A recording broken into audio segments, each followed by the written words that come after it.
Hey, what's up everybody? So I wanted to give you all my official review of Man of Steel. As we all know, Man of Steel came out this past weekend and has been basically a big box office hit and has been the talk of the summer, at least for the past month or two. There have been a lot of reviews about Man of Steel online, and some of them are quite controversial because a lot of people have it out for Superman movies and Man of Steel just because they are Marvel fans, I suppose, and a lot of Marvel fans are out there, and Marvel makes some good movies. I mean, and I can understand the perspective because I'm a DC fan. So, but I wanted to give you an objective review as a big fan of Superman. So, first and foremost, Henry Cavill. He is the new Superman. He did a really good job in the movie. He sold the character. He played the character really well. And I believe he is the new Superman. He is the new face for Superman. A lot of people, of course, are comparing him to Christopher Reeve because Christopher Reeve did such an outstanding job in the original movies. But we're in a different time now, and this character is being reestablished and reinvented. And I think for this reinvention that Henry Cavill is the guy. They couldn't have chose a better person to do it. So you don't look at the movie at any time and think like, oh my God, this character is not really believable, or you don't even have that sense or that feeling like, you know, just something is not right. You still have that belief in the character from Henry Cavill, so he did a really good job. As far as the other characters, they did an outstanding job as well. I know a lot of people were kind of iffy about Amy Adams' performance as Lois Lane, but I believe that she nailed the part. She did a really good job for this reinvented character Lois Lane. And the thing you have to remember is this is a fresh movie. It's not based off any former version of these characters. This is a fresh take on the character. So I think that she did a pretty good job as the new Lois Lane. Michael Shannon did an awesome job as General Zod. He sold the part really well. I was very pleasantly surprised at Michael Shannon. I had my reservations about him as well, but he did an outstanding job. So overall, I'm very pleased with this movie. Now, I want to discuss some controversial points of the movie that will probably in the future get a lot of flack online and in reviews because it's a different take on Superman. So the first thing is, before I do that, this is my official spoiler alert. So if you haven't seen the movie, I'm going to be talking about some specifics of the movie. So if you don't want any spoilers, stop the video now, go watch the movie, and then come back and check out this video. So the first point is that he actually kills General Zod in this movie. Now the problem with that is Superman is the character that is kind of known for not killing people. So, you know, versus the other characters in comic books and DC and Marvel comics. Superman is kind of known for that. So a lot of people have an issue with the fact that he actually kills General Zod in this movie.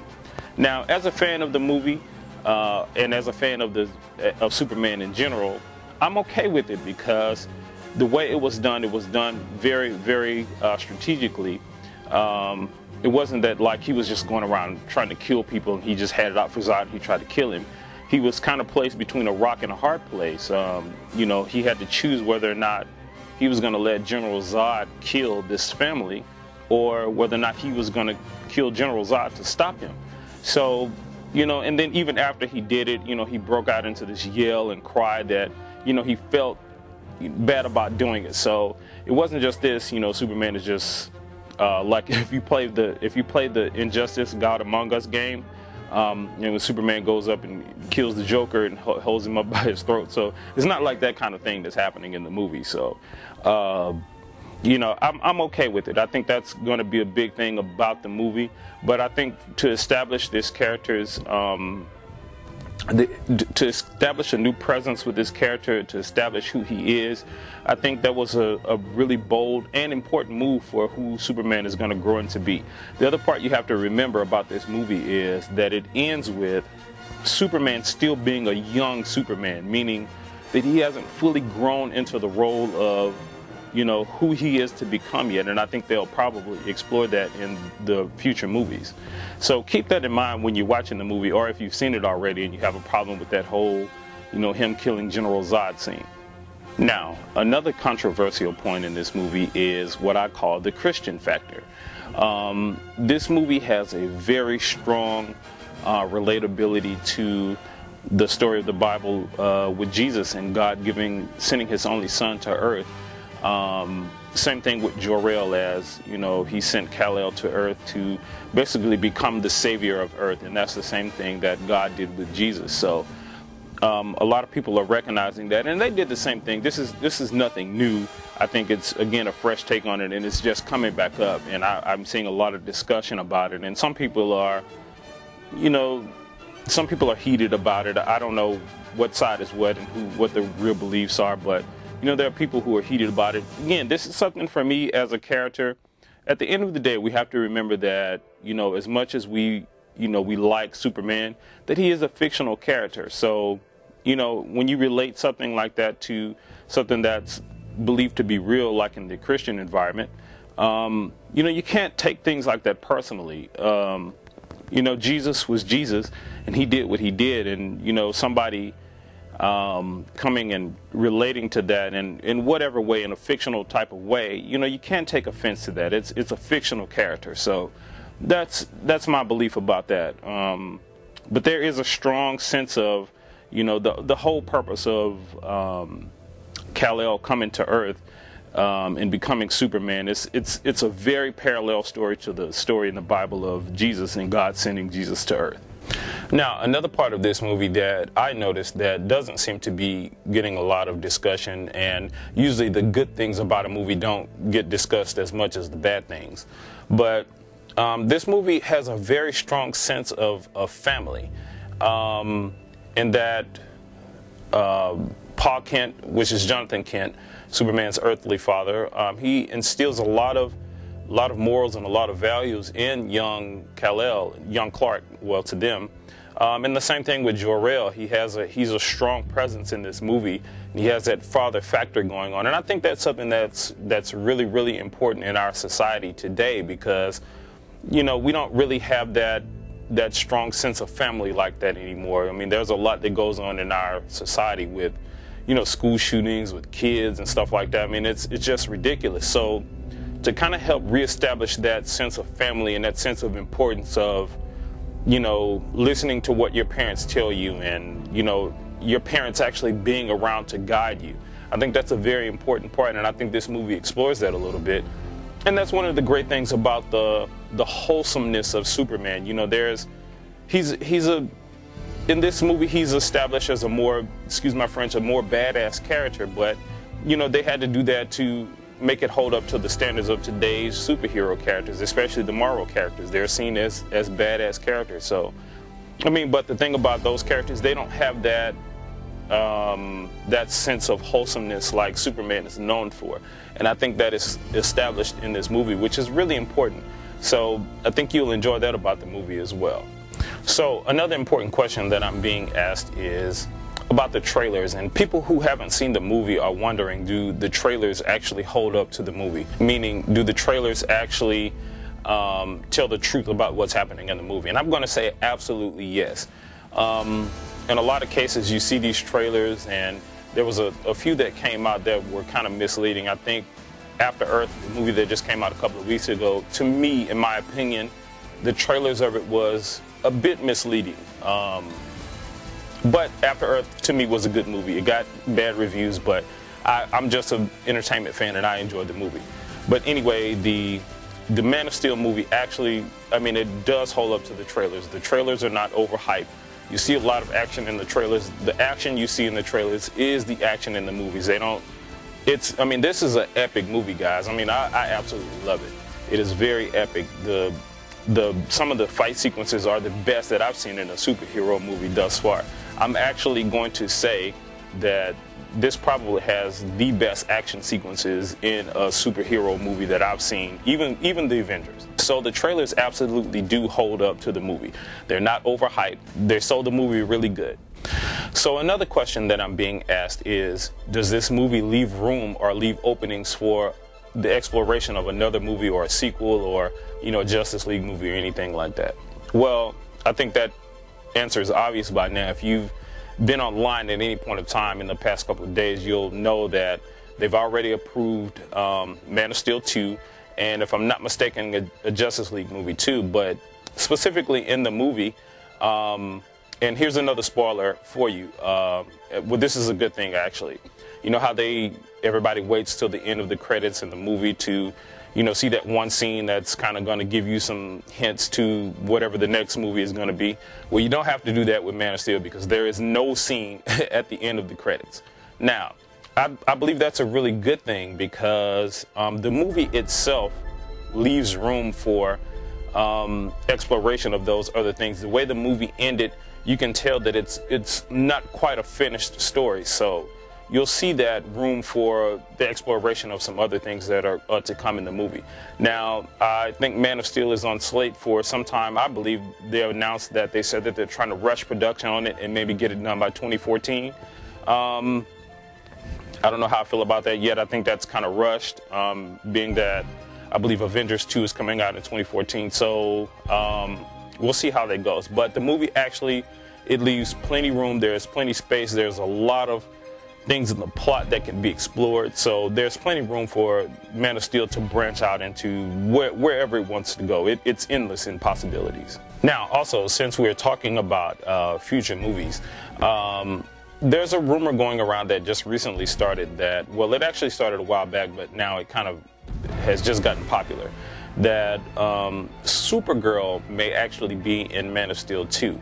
Now, let me explain that to you. In the comic prequel to Man of Steel, basically Supergirl's ship, to make a long story short, Supergirl's ship crashed into Earth basically 18,000 years ago, and of course that's in the movie as well. And this is where Kal-El first goes. It's kind of the new Fortress of Solitude in this movie. So basically Supergirl's ship, her name is Kara. So Kara's ship crashed into Earth like 18,000 years ago. Now in Man of Steel, when Kal-El goes into this ship, you know, he sees all these dead Kryptonians in the ship, and there's one pod there that's open and that nobody's in. So supposedly they may be exploring the possibility of Supergirl being in this future Man of Steel 2 movie, or maybe Man of Steel 3, or maybe even Justice League movie, I'm not sure. But that's one of the big things that'll probably be talked about a lot in the future, just because that was something that was done in the prequel, and they explored it just a tad in the movie. So since Justice League came up, I want to talk a little bit about that, because I think that's going to be something that is going to be discussed a lot in the future. One of the things that people are up in arms about now is whether or not Christian Bale is going to return as Batman. And the same thing is kind of going on with the Marvel Universe, where, you know, people don't know whether or not Robert Downey Jr. is going to return as Iron Man. Rumor has it that he only wants to return to do Avengers movies and not a standalone movie as Iron Man. So we'll see how that goes. But be that as it may, this is the way I see it. We could definitely get another Batman. Christian Bale has established being Batman, but I mean, if you think about it, in the past couple of decades, there have been several Batmans. There's been Michael Keaton, Val Kilmer, George Clooney, and then, you know, Christian Bale. So they've all made really good Batman movies. Well, to me, with the exception of Val Kilmer. I just hated that one. But anyway, they've all made really fairly good movies. So we could absolutely change the face of Batman. It just all depends on the script, how it's written, how it's implemented into the story, what his role is in the Justice League. So it all kind of depends on that. So we'll see how that goes. And then the other part about it is you always grow to accept the character anyway, or the person who is playing the character. As long as the script is good, as long as the movie is good, you grow to accept it. But there, you know, in psychology, there are stages of acceptance. The first one is always denial. And that's the, like, no, that can't be. They're not going to change, you know, they're not going to do a new Batman. And then it's the anger. It's like, you know, what the heck, I'm not seeing this movie. You know, this is just stupid and ridiculous. I'm not going to see it. They've changed the face of Batman. And then there's the bargaining stage. There's like, you know, well, what if they brought Christian Bale back, but just, you know, not paid him as much money and put him in as a cameo and then wrote the script around him. And then there's all of that bargaining. And then there's the depression stage where that says pretty much, well, I don't care anymore. It's like whatever, whatever they do is fine. I don't even care about it anymore. And then finally, there's the acceptance stage in which you just say, okay, well, whatever, we're here. This is the new Batman. This was a good movie, or this was a good Justice League movie, or whatever. And this is it now. So there's nothing I can do about it. I think the reason I brought that up because I think we went through similar changes with Henry Cavill playing Superman in Man of Steel. When he was first announced that he was going to be the new Superman, there was that acceptance stage that happened, and people were like, "Come on, who is this guy?" When they announced it, I don't think the movie Immortals had even been released yet that Henry Cavill played in. So he wasn't established as this really, really big character, and people were like, "Come on, they could have gotten somebody else better to play it."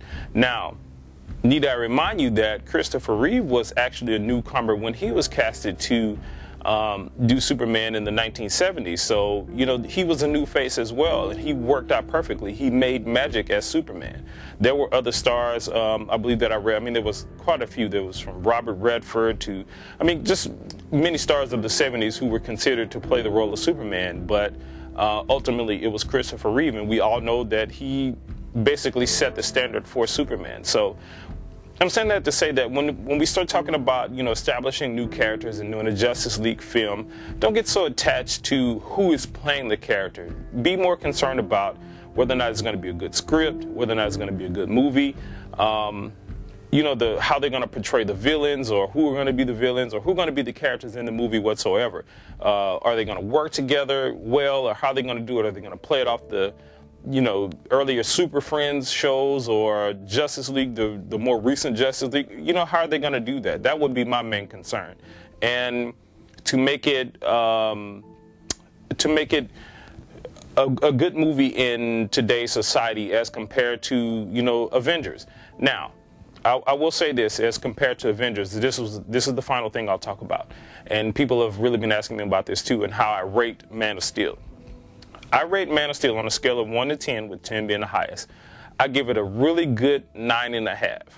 Now, the reason for the 9.5 and the 0.5 that I'm missing is that the only thing, and here's why I talk about the parts of the movie that I didn't care for so much, and there are very few. There are not even parts that I didn't care for. The big thing for me is just I wish that they would have expanded on a few more of the scenes in the movie. The story was a bit rushed, which I did like. They kind of moved the story along. They didn't spend a lot of time.